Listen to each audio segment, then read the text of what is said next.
بسم اللہ الرحمن الرحیم۔ السلام علیکم۔ ضلعی اور مقامی انتظامیہ کے ساتھ کھاریاں شہر میں جشن عید النبی کا جشن 12 ربیع الاول کو ڈوگا کالونی جامع مسجد کے خطیب قاری محمد وارث جلالی، حاجی محمد خالق ڈوگا اور دیگر شرکا جلوس کے ساتھ عیدگاہ پہنچے، جہاں مرکزی میلاد کمیٹی کے صدر چودھری بشارت احمد ایڈوکیٹ، سنی علماء کونسل کھاریاں کے صدر علامہ محمد اختر جلالی اور شہر کے ممتاز علماء اکرام کے ساتھ مختلف تنظیموں کے صدور نے ان کا استقبال کیا۔ مرکزی عیدگاہ سے جلوس جی ٹی روڈ پر آیا تو مرکزی اہل سنت شریعت کالج اور شہر کے دوسرے جلوس مرکزی جلوس میں شامل ہو کر گلیانہ روڈ کی طرف روانہ ہو گئے۔ جامع مسجد اللہ والی کے سٹیج پر مسجد کی کمیٹی ممبران نے ایم پی اے میاں طارق محمود کے ساتھ جلوس پر پھول کی پتیوں کی برسات میں جلوس کا استقبال کیا۔ سٹیج پر مختصر خطاب کے بعد جلوس گلیانہ روڈ پر مرکزی انجمن تاجران کے بنائے گئے سٹیج پر پہنچا،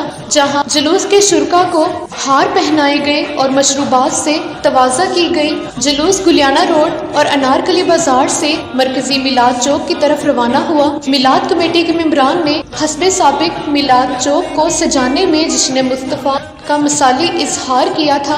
اطراف کے مکانوں پر رات کو چراغاں شہریوں کی نگاہوں کا مرکز رہا۔ مرکزی میلاد کمیٹی عیدگاہ کے ناظم اعلیٰ چودھری بشارت احمد ایڈوکیٹ پروقار تقریب میں نظامت کے فرائض کے ساتھ علماء اکرام کے ساتھ اپنے خطاب میں کہا کہ کھاریاں شہر کے شہریوں اور میلاد چوک کو سجانے والے عاشقان رسول کو سرور کائنات سے ان کی محبت کو سلام کرتے ہیں۔ میلاد چوک میں جشن اور عظیم الشان اجتماع ہی کھاریاں شہر میں جشن میلاد کی شان ہوا کرتا ہے۔ میلاد چوک سے جلوس درود و سلام کی روح پرور صداؤں میں کباڑی بازار گیا، وہاں سے محلہ ستارپورہ، چاندنی چوک اور میں بازار سے ہوتا ہوا کھاریاں کچہری پہنچا، جہاں deputy commissioner Gujrat Saif Anwar, D P O Gujrat Umar Salamat, assistant commissioner و administrator municipal committee Kharian Faisal Abbas Mangat, circle Kharian کے D S P Iftikhar Ahmed, chief officer Hawar Gujjar اور موقع پر موجود